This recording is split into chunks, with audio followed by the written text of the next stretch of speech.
ধুইলেও ময়লা যায় না। সাবান আর সার্ফ এক্সেল যা দিয়েই ধর না কেন, কালো কয়লা আরো কুচকুচে কালো হয়। আওয়ামী লীগের ক্ষেত্রে তাই হয়েছে।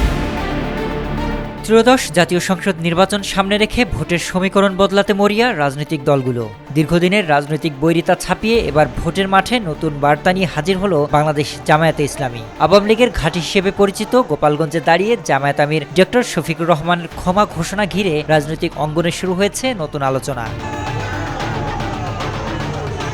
মঙ্গলবার গোপালগঞ্জের মুকসুদপুর বাসস্ট্যান্ডে এক পথসভায় জামায়াত আমির বলেন, অতীতে আমাদের সঙ্গে যা হয়েছে তা আমরা দলের পক্ষ থেকে ক্ষমা করে দিলাম। তার এই বক্তব্যকে অনেকেই দেখছেন আওয়ামী সমর্থিত সাধারণ ভোটারদের মন জয়ের একটি কৌশল হিসেবে।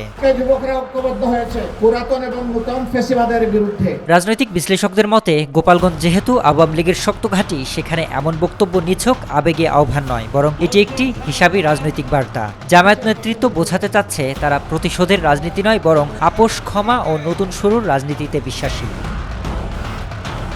পথসভায় ডক্টর শফিকুর রহমান আরও বলেন, জামায়াত চাঁদাবাজি, দুর্নীতি ও প্রতিহিংসার রাজনীতিতে জড়াবে না। তিনি দাবি করেন তার দলের রাজনীতি ক্ষমতার জন্য নয়, দেশের সেবার জন্য। একই সঙ্গে তিনি ধোঁকাবাজি, ব্যাংক লুট ও শেয়ার বাজার কেলেঙ্কারির রাজনীতি ও প্রত্যাখ্যানের কথা বলেন। সবাইকে তাদের সম্পদের হিসাব জনগণের সামনে দিতে হবে।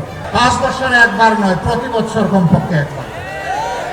আমির দাবি করেন 5 আগস্ট 2024-এর আগে সবচেয়ে বেশি নির্যাতনের শিকার ছিল জামায়াত ইসলামী। তবে এরপর তারা সকল ধর্ম ও শ্রেণীর মানুষের সঙ্গে কথা বলেছেন এবং সবাইকে আশ্বস্ত করেছেন যে এই দেশে অধিকার সবার জন্য সমান।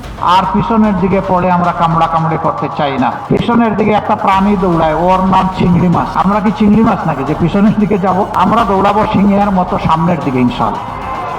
সমাবেশে বৈষম্যহীন ও হিংসামুক্ত বাংলাদেশের প্রত্যয় ব্যক্ত করে জামায়াত আমির বলেন, আগামীর প্রজন্মের জন্য ঐক্য ও সহনশীলতার বাংলাদেশ গড়াই তাদের লক্ষ্য। এদিকে পথসভাকে ঘিরে সন্ধ্যা থেকেই জেলার বিভিন্ন ইউনিট থেকে জামায়াতের নেতাকর্মীরা মিছিল নিয়ে সভাস্থলে জড়ো হন। এ সময় বাসস্ট্যান্ড এলাকা স্লোগানে মুখর হয়েছে।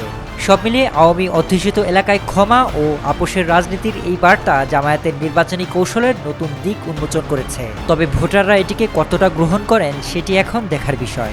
এই সমাজকে বদলে দেবো ইনশাআল্লাহ। যুবকরা তোমরা তৈরি হয়ে যাও আগামীর দায়িত্ব নেওয়ার জন্য। এবার দেখবেন আমাদের যুব নির্ভর প্যানেল। শরীফ রাহাত, দেশকাল নিউজ।